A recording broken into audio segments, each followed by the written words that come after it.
Frame data is a crucial part of learning Mortal Kombat X at high level. It consists of all the important information for every attack in the game and can be accessed by selecting Move List in the Pause menu.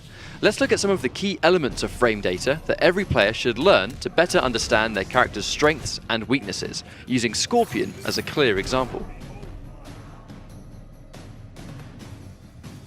Breaking down frame data is a matter of simple numbers. The game runs at 60 frames per second, so the amount of frames it takes for an attack to execute or recover is dictated by the amount of frames stated in the command list. The startup frames indicate how fast an attack takes to come out, the block advantage means how vulnerable you are after an attack is blocked, the recovery frames will show you how vulnerable you are after a move misses the opponent, and the hit advantage indicates how many frames you can move after the opponent is hit with the attack. The startup frames display how many frames it takes for an attack to become active. Scorpion standing 1 is 9 frames, which means that this attack takes 9 frames from the moment the button was pressed until it can connect with the opponent to deal damage. When slowed down, you can see each step of the attack's animation played frame by frame. Only on the 9th frame does the attack register any damage to the opponent.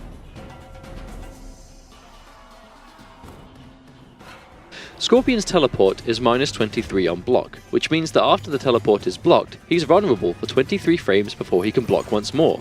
Sub-Zero can use his back 1 as his go-to punish for many attacks in the game, as it leads to his back 1-2 freeze string, but how can we tell if the string will punish the teleport? Look at the very first hit of your combo string in the command list. In this case, it's Sub-Zero's back 1. Look at the startup frames of the back 1. As you can see, it's 11 frames. As Scorpion's teleport takes 23 frames to recover on block, Sub-Zero's back 1-2 will comfortably punish Scorpion's teleport, as your 11 frames is much faster than his 23 frames. Scorpion's teleport is +18 on hit. How can we tell if a move is negative or plus? Look to the left of the number listed. The minus symbol means that a move is minus, and the lack of a minus symbol means that a move is plus.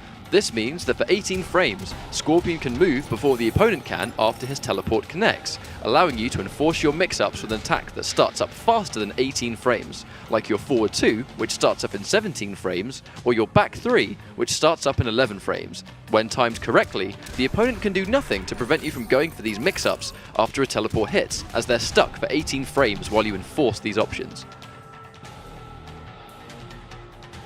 Finally, let's take a look at recovery frames. This mainly applies to when an attack whiffs against the opponent. You're vulnerable for a certain amount of frames while the attack animation finishes, so during this time, the opponent may be able to attack you if your attack has a large amount of recovery frames.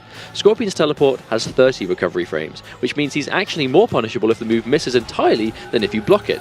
Take these things into account and plan your advances carefully when planning your next attack. Frame data will always be an important element to any fighting game. The fact MKX gives you this data in-game means that all of the crucial information that you need is right at your fingertips. Now that you have more of an understanding on how frame data is best put to use, we'll see you all on the battlefield, and don't forget to tune in to the MKX Pro League presented by ESL.